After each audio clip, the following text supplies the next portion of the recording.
Hey, Tyler here for Bleepinjeep.com. I know last week I said we were going to work on the front end of Project Tetanus, but kind of changed my mind, decided to work on the rear. So I'm going to show you how I got this Dana 44 out of an 87 Cherokee, stripped down and cleaned up and ready to go in Project Tetanus.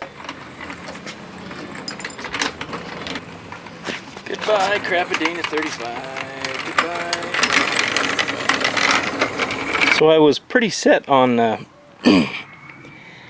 putting the Ford 9-inch out of my YJ underneath this Comanche, and then I got looking under one of my parts Cherokees, and I knew it had a Dana 44, but I didn't realize that this has a factory limited slip in it.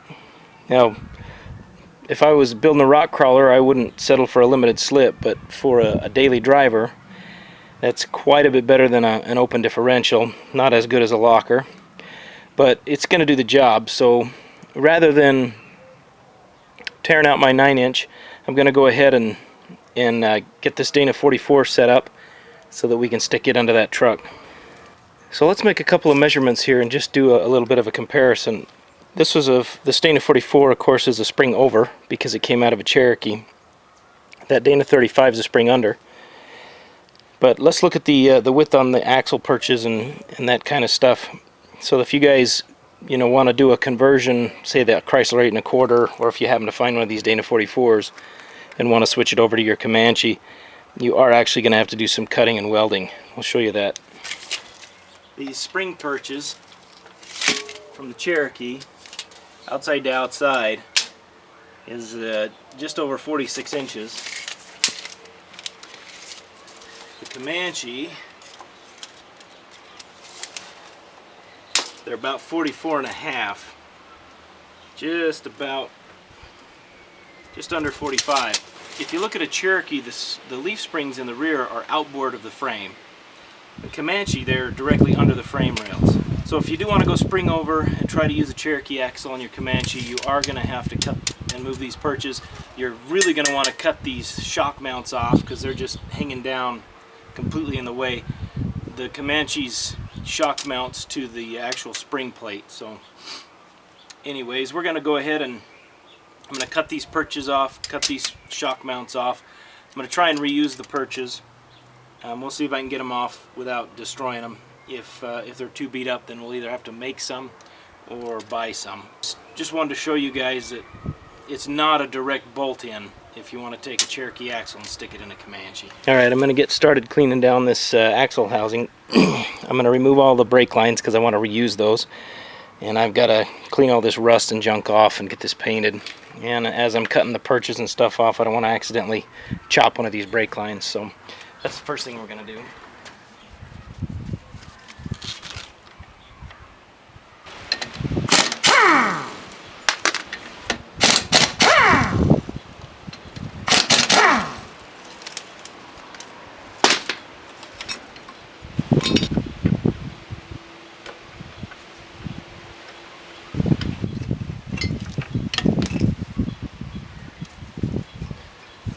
Alright, we're going to hang on to that brake line. At first I thought the housing was pretty rusty, but it looks like it's actually in pretty good shape. That's mostly just the old paint that's peeled off, but looks like it's going to end up being in pretty good shape. I'll have to degrease it to paint it. Let's get cutting those perches off.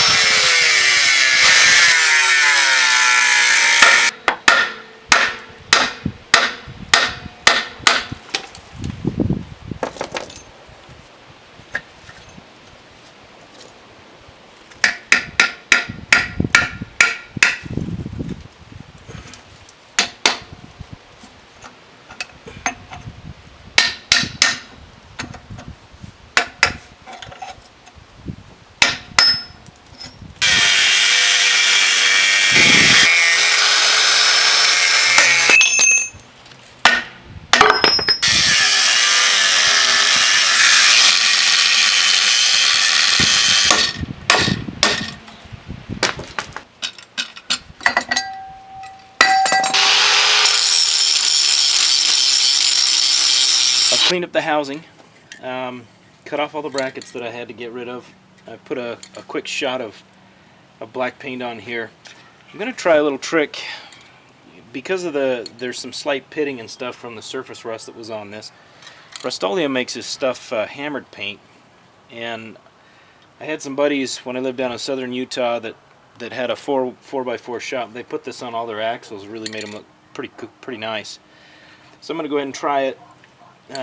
Just going to give this a quick shot. I'm going to replace this diff cover, so I'm not going to pay much attention to that, but mostly the center housing and then the axles.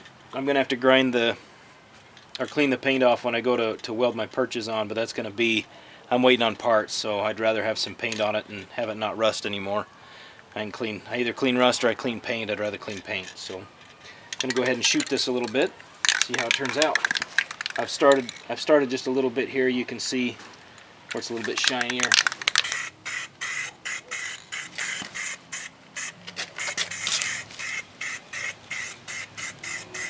I'm going to call that good until morning. I'll come back and probably hit it with another coat or two. That is really looking better.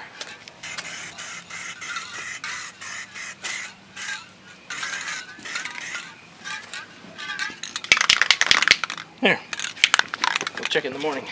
Just a quick tip, anytime you're using a spray can when you're done painting, tip it upside down. Let it run for a couple of seconds. You see how that went from black to clear.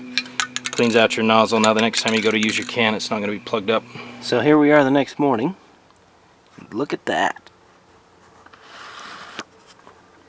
I think that looks great. I'm really happy with it. Gives it just a little bit of texture. Works really good with that cast iron. Looks a little better than it did a couple days ago. Well, that's it for this week. Thanks for watching, guys. Stay tuned, and I'll have another video from Project Tetanus for you next week. Thanks.